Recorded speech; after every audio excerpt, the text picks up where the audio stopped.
আসসালামু আলাইকুম প্রিয় দর্শক, অন্যমঞ্চ আলোচনায় আপনাদের সকলকে আমন্ত্রণ জানাচ্ছি। এই মুহূর্তে দিল্লিতে বাংলাদেশ নিয়ে কি হচ্ছে? বাংলাদেশে অনেক দেশের রাষ্ট্রদূত এই মুহূর্তে কেন দিল্লিতে? বাংলাদেশ আওয়ামী লীগ কার্যক্রম নিষিদ্ধ আওয়ামী লীগকে ঠেকাতে বিএনপি রাজপথে কতটা প্রস্তুতি নিয়ে নেমেছে? প্রধানমন্ত্রীর তথ্য ও সম্প্রচার বিষয়ক উপদেষ্টা ডক্টর জাহেদ যে ভারত থেকে ফিরে এসেছিলেন সেটি নিয়ে ভারতের বিদেশ মন্ত্রণালয়ের মুখপাত্র রণদীপ জয়সওয়াল কি বলেছেন? আজকে এই বিষয়গুলো নিয়েই কথা বলবো, শেষ পর্যন্ত সাথে থাকবেন। বন্ধুরা, প্রীতি, সালাম এবং শুভেচ্ছা নেবেন। গতকাল থেকেই বেশ অসুস্থ এবং আজকে মোটামুটি একদম খুবই খারাপ লাগছে। ওষুধ খেয়ে জাস্ট কথা বলছি, খুব সংক্ষেপে কিছু কথা বলবো। যে আমাদের পররাষ্ট্রমন্ত্রী ডক্টর খলিলের সাথে তিনি মালয়েশিয়া বেজিং যাবার আগে বেশ কয়েকটি দেশের রাষ্ট্রদূতদের সাথে একান্ত বৈঠক করেছেন। সেই বৈঠকগুলোতে কি আলোচনা হয়েছে এবং সেই রাষ্ট্রদূতদের অনেকে এই মুহূর্তে কেন দিল্লিতে? আমাদের প্রধানমন্ত্রী তারেক রহমান যখন চায়নায়, তখন চায়নার পররাষ্ট্রমন্ত্রী ভারতে ব্রিক্স কেন্দ্রিক বেশ কিছু বৈঠক চলছে। অজিত দোভালের সাথে চায়নার পররাষ্ট্রমন্ত্রীর বৈঠক হয়েছে। বাংলাদেশে ব্রিটিশ রাষ্ট্রদূত, সুইজারল্যান্ডের রাষ্ট্রদূত, জাপানের রাষ্ট্রদূত এবং অস্ট্রেলিয়ার রাষ্ট্রদূত, এই চারটি দেশের রাষ্ট্রদূত দিল্লিতে অজিত দোভালের সাথে কি মিটিং করেছেন, এই বিষয়গুলো নিয়েই আজকে প্রশ্ন। কিছু একটা হচ্ছে দিল্লিতে, বিশেষ করে G7 এর মিটিং এর পরে, যেখানে ট্রাম্পকে বলা হয়েছে যে তাকে বিশ্বাস করবার মতো দেশ এবং মানুষের সংখ্যা কমে যাচ্ছে। তো আমরা এইবার দেখছি যে আমেরিকার পক্ষ থেকেই একটা প্রেসার, একটা উদ্যোগ যে ভারতের সাথে তারা মিলেমিশে কাজ করবে। এবং এবার তারা বলেছে এবং এখন পর্যন্ত সেটা মিন করছে যে ভারত বাংলাদেশের ব্যাপারে যে সিদ্ধান্ত নেবে আমেরিকা সেটা সমর্থন করবে এবং ভারত সেই বিষয়গুলো নিয়ে ভাবছে। আপনারা জানেন যে ভারত কোনো কিছুতেই তাড়াহুড়া করে না। তারা কূটনীতিতে T20 ম্যাচ নয়, তারা টেস্ট ম্যাচ খেলতে অভ্যস্ত। এবং যদি বাংলাদেশে দেখে ডক্টর ইউনূসের রেজিমটা কিভাবে তারা 5 বছর থেকে 1.5 বছরে নিয়ে আসলো, জামাত কনফার্ম ক্ষমতায় যাবে, সেখানে জামাতকে ক্ষমতায় যেতে দেওয়া হলো না। এই সব কিছুর পেছনে কিন্তু ভারতের একটা হাত ছিল, আপনি স্বীকার করেন আর নাই করেন। এই মুহূর্তে দিল্লিতে এই যে বৈঠকগুলো হচ্ছে, আমাদের রাষ্ট্রদূতরা গিয়েছেন, তো নিশ্চয়ই কিছু একটা হয়েছে এবং এই খবরগুলো জানতে পারবো। এর আগে একটা এপিসোডে বলেছিলাম যে ডক্টর জাহেদ যে দিল্লি থেকে ফিরে গিয়েছিলেন, এই বিষয়ে পররাষ্ট্র মন্ত্রণালয়ের মুখপাত্র রণদীপ জয়সওয়াল কথা বলবেন। তিনি অবশেষে মুখ খুলেছেন। তিনি বলেছেন যে যাচাই বাছাই শেষে তারা যখন ডাক্তার জাহেদকে ভারতে ঢুকবার অনুমতি দিলেন, তখন তিনি নিজের সিদ্ধান্তে চলে গেছেন। তো এই দায়িত্ব ভারতের না। একটা ইন্টারেস্টিং ব্যাপার হলো যে তিনি একটা টিমের লিড দিয়েছিলেন। তো সেই টিমের বাকি যে 16 জন ছিলেন তারা কিন্তু কেউ ফিরে যায়নি। তারা ওই ইন্ডিয়ান ওশান ডিম ওই কনফারেন্সটা ঠিকই পার্টিসিপেট করেছে, ওই কনফারেন্সের ডিক্লারেশনে তারা অংশগ্রহণ করেছে। তাহলে শুধুমাত্র ডাক্তার জাহেদ নিজে ফিরে গেছে। তো এই দায়িত্ব না ভারত না সরকার নেবে? আমার মনে হয় যে তিনি একটা স্ট্যান্ডবাজি করতে গিয়েছিলেন, কিন্তু স্ট্যান্ডবাজিটা করতে গিয়ে তিনি খুব একটা সফল হননি, বরং তিনি ধরা খেয়েছেন। এই যে অনেকটা T20 ওয়ার্ল্ড কাপে বাংলাদেশ খেলবে না, পাকিস্তানও হাওয়া দিল, কিন্তু আলটিমেটলি কি হইল, বাংলাদেশ খেলেনি, ওখানে স্কটল্যান্ডকে নিয়ে নিয়েছে। এখন তারা ধারণা করছিল বাংলাদেশের হাত পা ধরবে, রিকোয়েস্ট করবে, হেই করবে, বাংলাদেশ তখন ভাব নেবে। তো জাহেদের বিষয়টাও তাই হয়েছে, অনেক কিছুই করতে চেয়েছিল কিন্তু কিছুই হয়নি, সে একা একা ফিরে এসেছে এবং এখন বলছেন যে আবার সুযোগ পেলে তিনি যাবেন, কিন্তু যা হারানোর তা হারিয়ে ফেলেছে। আজকে সারাদিন সামাজিক যোগাযোগ মাধ্যমে বাংলাদেশ সরকার যে যুদ্ধ বিমান কিনবে চায়না থেকে, যেটি গতকাল আমি বলেছিলাম, সেটি নিয়ে অনেক আলোচনা হচ্ছে। আবার আমেরিকা থেকে বোয়িং কিনবে। তো এত বোয়িং, এত যুদ্ধ বিমান বাংলাদেশ কি জন্য কিনতেছে? এত যুদ্ধ করবার তো আমাদের কিছু নেই। আমাদের প্রতিবেশী ভারতের সাথে এইগুলো দিয়ে আমরা যুদ্ধ করতে পারবো? মিয়ানমারের সাথে এগুলো দিয়ে আমরা যুদ্ধ করতে পারবো? কতদিন পারবো? কতক্ষণ পারবো? যেখানে আমাদের, বারবার বলছি, যে অর্থনীতি ভঙ্গুর, দেশ যে পথে যাচ্ছে তাতে দুর্ভিক্ষ হতে পারে।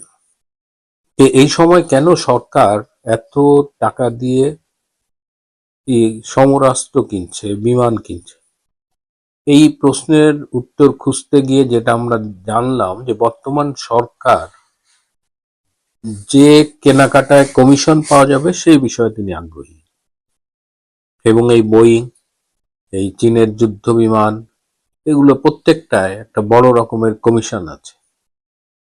বর্তমান সরকার কিন্তু ছোটখাটো বিষয়ে হাত দেয় না, ছোটখাটো বিষয়গুলো তাদের ক্যাডাররা খায়, কিন্তু দেখবেন যে বেশ কিছু পজিশন শোনা যায় যে অমুক চিফ ইঞ্জিনিয়ার, তার 300 কোটি টাকা দিতে হবে এই পদে।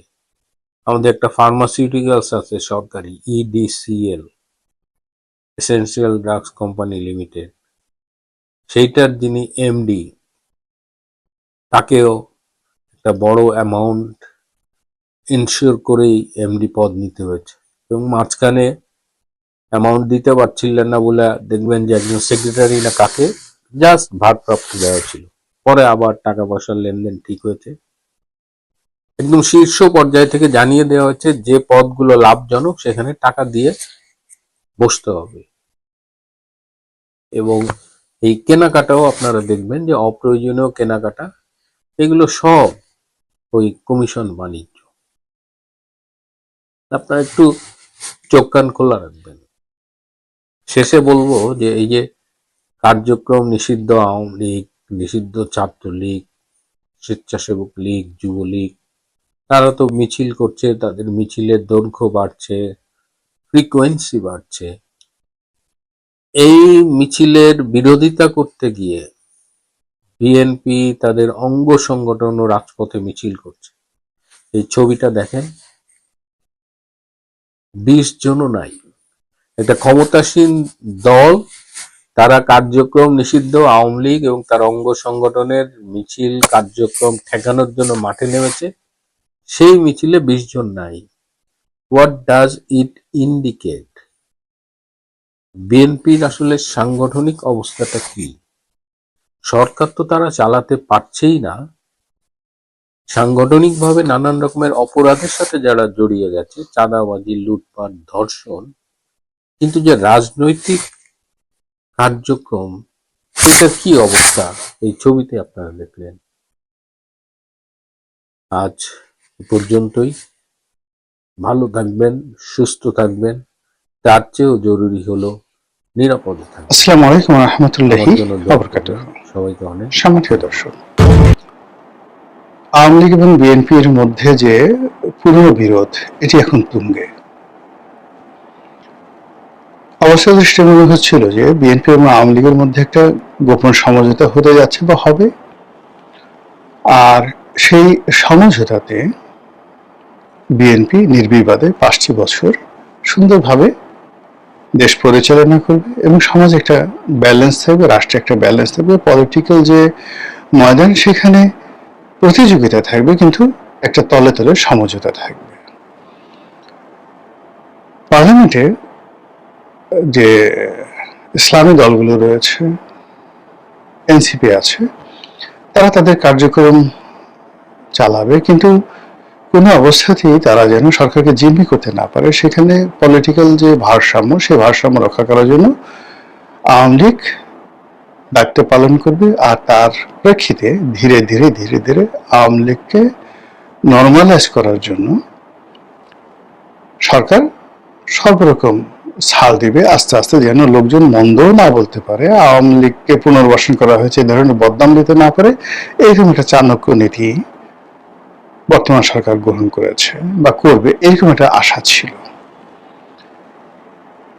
2 নম্বরে যে জিনিসটা ছিল সেটা হলো বাংলাদেশে যেটিকে বলা হয় দক্ষিণপন্থী রাজনীতি, যেটিকে বলা হয় ইসলামী রাজনীতি, যেটিকে বলা হয় উগ্রপন্থা রাজনীতি, যে যাই বলুক না কেন, এটি সেই পাকিস্তান জমানা থেকে বাংলাদেশে এটি বেড়ে চলছে। এটা কোনো জমানাতে কমেনি, বরং পাকিস্তানে কমিউনাল রাজনীতি কমেছে, সেখানে অনেকটা লিবারেল রাজনীতি শুরু হয়েছে। কিন্তু বাংলাদেশ এবং ভারতে এই মুহূর্তে পৃথিবীর সবচেয়ে কমিউনাল রাজনীতি বলতে যেটি বোঝায়, সাম্প্রদায়িক যে রাজনীতি বলতে যেটি বোঝায়, সেটি এখন সর্বোচ্চ পর্যায়ে ভারতে এবং দ্বিতীয় পর্যায়ে বাংলাদেশে। ভারতে উগ্রবাদী হিন্দুত্ববাদ এখন রীতিমতো গ্লোবাল হেরিটেজে পরিণত হয়েছে। এরকম একটা হিন্দু রাষ্ট্র, রাম রাজত্ব রামের জমানাতেও ছিল না। এরকম একটা হিন্দু রাষ্ট্র শিবাজির যে জমানা গুজরাটে, সেই দাক্ষিণাত্য বা গুজরাটে যখন শিবাজি, শম্ভুজি, শাহাজি এই 3টে জেনারেশন এলাকা শাসন করেছেন, তখনও এইরকম উগ্র হিন্দুত্ববাদ ছিল না। গত 14-15 বছর ধরে ভারতে এইভাবে যেভাবে বিস্তার লাভ করেছে। আবার ধরুন বাংলাদেশে কোরআন ভিত্তিক একটা রাষ্ট্র হবে, একটা খিলাফত হবে, শরিয়া আইন চালু হবে, মেয়েরা ঘরে থাকবে, জান্নাতে যেতে হবে, দাড়ি রাখতে হবে, টুপি পরতে হবে, এবং এটার মধ্যে মানুষের কল্যাণ। এই বিষয়গুলো এই বাংলাদেশে এখন 18 কোটি মানুষের মধ্যে যত লোক বিশ্বাস করে, এত লোক পৃথিবীর সৃষ্টি হওয়ার পর থেকে কোনো সাম্রাজ্যে, কোনো দেশে, কোনো রাষ্ট্রে কখনো এত সংখ্যক বিশ্বাসী ছিল না যারা কোরআন, হাদিস, ইজমা, কিয়াসের উপর আস্থা স্থাপন করেছে। যেমন ধরুন বাদশাহ হারুন আর রশিদ, তার অর্ধ দুনিয়ার মালিক ছিলেন। লোক সংখ্যা কত ছিল? বড় জোর 10 কোটি। আর এই 10 কোটি লোকের মধ্যে মাত্র 8% লোক ছিল মুসলিম। কাজেই ওখানে ধর্মভিত্তিক, ইসলাম ভিত্তিক একটা সমাজ চিন্তা করার মতো 5 লাখ লোক ছিল না। আচ্ছা, সুলতান সুলেমান অর্ধ দুনিয়ার মালিক ছিলেন, ইউরোপ এবং আমেরিকা মিলে। ইট ওয়াজ এ ইসলামিক কান্ট্রি। লোক সংখ্যা ছিল কত? 24 থেকে 25 কোটি। এই সাম্রাজ্যে মুসলিমের সংখ্যা ছিল 15 থেকে 20%, আর বাকি খ্রিস্টান, অন্যান্য ধর্মাবলম্বী তারা ছিলেন। ইস্তানবুল নগরীতে মানে মুসলমানদের সংখ্যা 50% ছিল না, কনস্টান্টিনোপলও ছিল না। তো কাজেই একটা ইসলামিক রাষ্ট্র গঠিত হোক, এটা সুলতান সুলেমানের জমানাতে 10 লাখ লোক চিন্তা করতেন না। আফগানিস্তান এখানে ইসলামিক একটা রাষ্ট্র রয়েছে, কিন্তু অবাক হয়ে যাবে যে আফগানিস্তানের লোকজনের যে চিন্তা চেতনা, আধুনিকতা, এটা আমাদের চেয়ে অনেক অনেক বেশি। সেখানে তাদের মোট জনগোষ্ঠীর 25%ও এরকম ইসলামী এমিরেটসের কথা চিন্তা করছে না। সেম পাকিস্তান, ভারতের কথা তো বললাম যে ভারত এখন হিন্দু রাষ্ট্রের কথা 140 কোটি যদি লোকজন থাকে, 140 কোটির মধ্যে বড় জোর ধরেন 20 থেকে 25 কোটি লোক ডাইভার্টলি, সেখানে কংগ্রেস আছে, অনেক দল আছে, নট মোর দ্যান 25 কোটি লোক এইভাবে ডাইহার্টেডলি হিন্দু রাষ্ট্রের কথা চিন্তা করছে না। কিন্তু বাংলাদেশে 18 কোটি মুসলমানের মধ্যে জামাতের সমর্থক আছে 2 কোটি।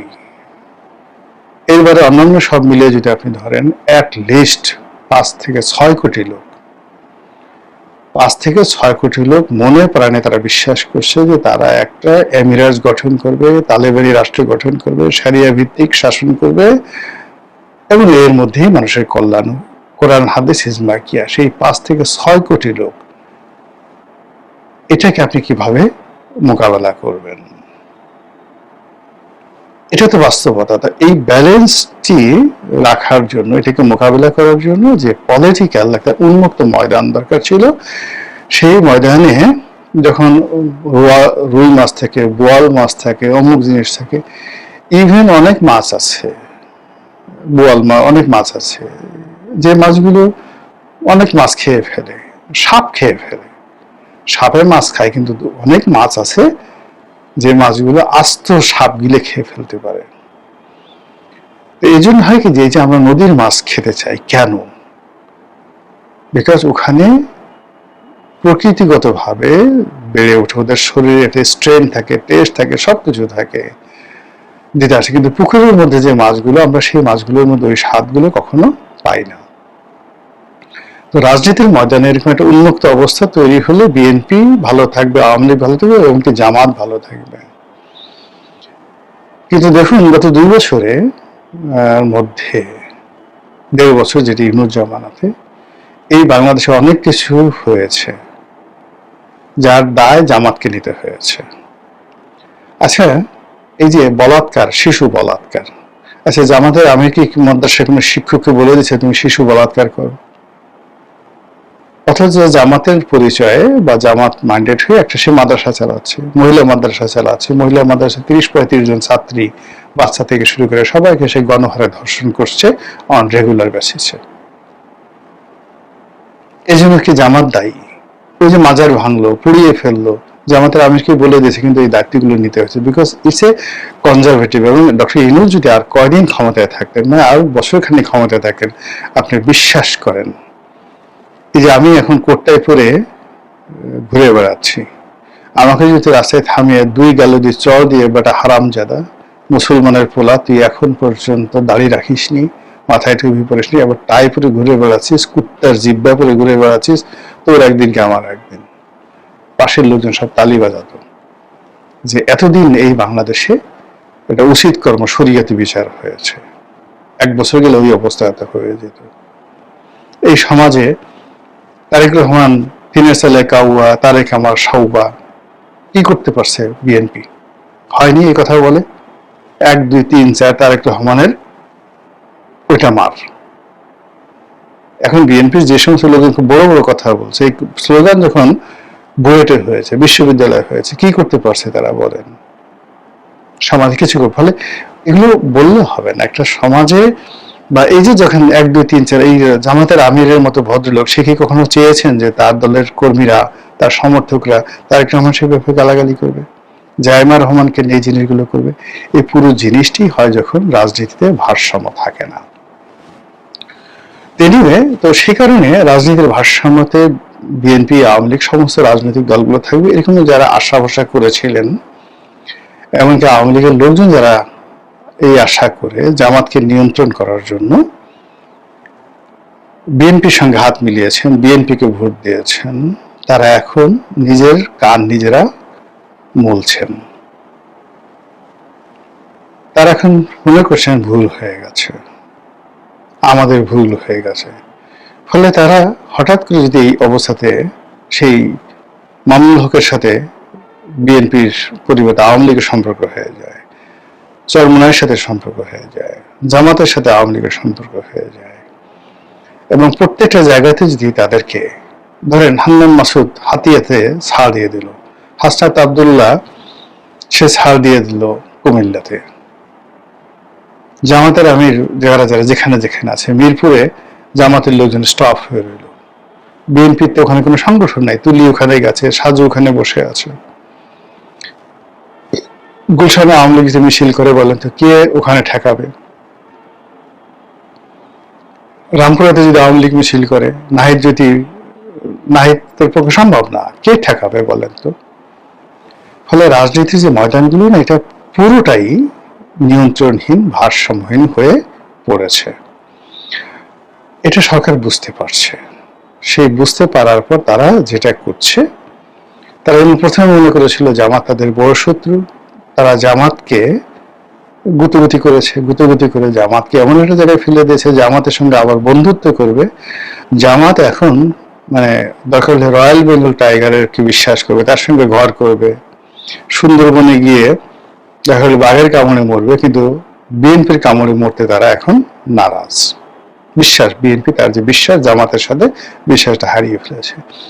এনসিপির সাথে তাদের যে যোগাযোগ হয়েছিল বিভিন্ন সময়টাতে, সেখানে মাহফুজ বলেন, আসিফ মাহমুদ সজীব ভুঁইয়া বলেন, মানে বিএনপি সবার সঙ্গে তো তাদের, এনসিপি সবার সঙ্গে তাদের যোগাযোগ হয়েছিল, অন্তত পক্ষে 50 জন। এর মধ্যে দেখেন বিএনপির প্রোটোকল পেয়ে, সাহায্য পেয়ে এনসিপি দাঁড়াতে পেরেছে, বা এনসিপি প্রাণান্ত চেষ্টা করেছিল জামাতের পরিবর্তে বিএনপির সাথে সমঝোতা করার জন্য, হয়নি।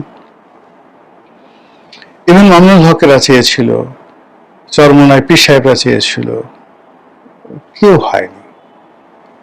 ফলে এই পুরো রাজনৈতিক অঙ্গনে, সেটা মাহমুদুর রহমান মান্না বলেন, অন্যান্য যারা বলেন, পুরো রাজনীতির যে অঙ্গনটা, এটা বিএনপি বলতে গেলে বন্ধুহীন হয়ে গেছে, বিশ্বাসহীন হয়ে গেছে। সরকারের এই অল্প সময়তে মেজর কোনো বিরোধ নেই, কিন্তু বাইরে যে আওয়াজগুলো হচ্ছে, সেই আওয়াজগুলো সরকার শুনতে পাচ্ছে না। এই গেল এক। দ্বিতীয়ত হলো, এই নির্বাচন কেন্দ্রিক সময়ে শেখ হাসিনাকে নিয়ে, আওয়ামী লীগকে নিয়ে, রিফাইন্ড আওয়ামী লীগকে নিয়ে, আওয়ামী লীগের পুনর্বাসন নিয়ে যে সকল কথাবার্তা শোনা যাচ্ছিল, এর পুরো জিনিসটা এখন বুমেরাং হয়ে পড়েছে। সরকার আওয়ামী লীগকে জামাতের সাথে এখন ভয়ঙ্কর মনে করছে, বিশ্বাস করছে না। আওয়ামী লীগ এটাকে একটা বিশ্বাসঘাতকতা মনে করছে, যে আমাদের সাথে তোমাদের কথা হয়েছিল। আপনি ধরুন 2018 সনের ইলেকশনে একটা সমঝোতা হয়েছিল, বিএনপিকে 80 থেকে 90টি সিট দেওয়া হবে, কিন্তু পরিবেশ পরিস্থিতির কারণে শেখ হাসিনা করেননি বা পারেননি, হোয়াট এভার মেবি, পুরো জিনিসটি এলোমেলো হয়ে গেছে। বেগম জিয়াকে মুক্তি দেওয়ার কথা ছিল। তো এই জিনিসগুলো তারেক রহমান সাহেবকে না হলে তারেক রহমান সাহেবের স্ত্রী, তার সন্তান, তাদেরকে রাজনৈতিকভাবে পুনর্বাসন করার একটা সমঝোতা হয়েছিল। কিন্তু 2018 সালে সেই রাতের ভোটের ইলেকশনে যে তাণ্ডবের ফলে যা কিছু হয়েছে, এটা কিন্তু আজকের পরিণতি আওয়ামী লীগের ক্ষেত্রে ঘটেছে। আবার এই যে তারেক রহমান সাহেবের আশা, নির্বাচনে জয়লাভ করা, ক্ষমতা গ্রহণ করা, এর পেছনে আমেরিকা, দিল্লি এবং আওয়ামী লীগের যে বিশ্বাস ছিল, নেগোসিয়েশন ছিল, কমিটমেন্ট ছিল, কথাবার্তা ছিল, পুরো জিনিসটি একেবারে পচে গলে দুর্গন্ধ হয়ে পড়েছে। এর ফলে কি হলো, যখন এরকম একটা পরিস্থিতি হয়, তখন সবাই হার্ড লাইনে যায়। এর প্রেক্ষিতে ভারত হার্ড লাইনে চলে গেছে, you are not trustworthy man. ফলে সীমান্তে আপনি গন্ডগোল দেখতে পাচ্ছেন। তারেক রহমান সাহেবকে এখন আর ভারতকে আহ্বান জানাতে হচ্ছে না। এর প্রেক্ষিতে আমেরিকা হার্ড লাইনে চলে গেছে।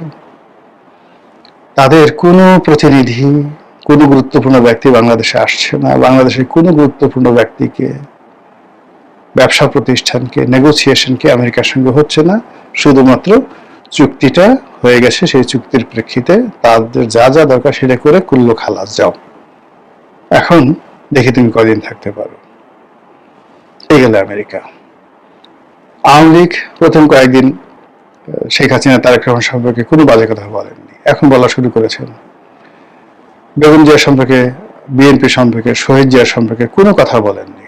এখন আবার সেই সংসদে ওনাদের যখন ক্ষমতা ছিল, যে ভাষায় কথা বলতেন তার চেয়ে আরো নোংরা ভাষায় কথা বলা শুরু করেছে। ছাত্রলীগ এখন যেভাবে মিছিল করছে, যুবলীগ যেভাবে মিছিল করছে, এই মিছিল করার কথা ছিল না। তারা তাদের অফিসে বসতো, তারা তাদের মতো কাজ করতো, কিন্তু এখন তারা মিছিল করছে এবং তারা মনে করছে যে তারা এখন সোজা আঙুলে ঘি উঠবে না, আঙুল বাঁকা করে ঘি উঠাতে হবে। এবং এই আঙ্গুল যে বাঁকা করবে, এতে মন্ত্রী এমপিদের যতটা না ক্ষতি হবে, আমাদের সাধারণ আমজনতার তার চেয়ে বেশি ক্ষতি হবে। এজন্য আমেরিকা,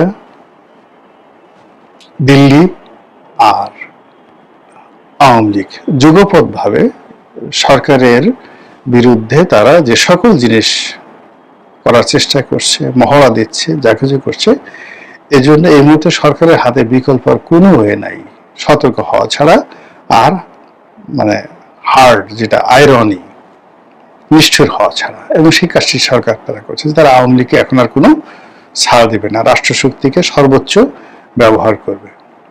এবং তার প্রেক্ষিতে আওয়ামী লীগের যে জন্মদিন, প্রতিষ্ঠা বার্ষিকী 23শে জুন, এটাকে কেন্দ্র করে সারা বাংলাদেশে ধরপাকড় চলছে। এলাকাতে ব্লক রেড দিয়ে কোথায় কোথায় আওয়ামী লীগের লোকজন আছে তাদেরকে খোঁজা হচ্ছে। এটা পুরনো একটা কৌশল।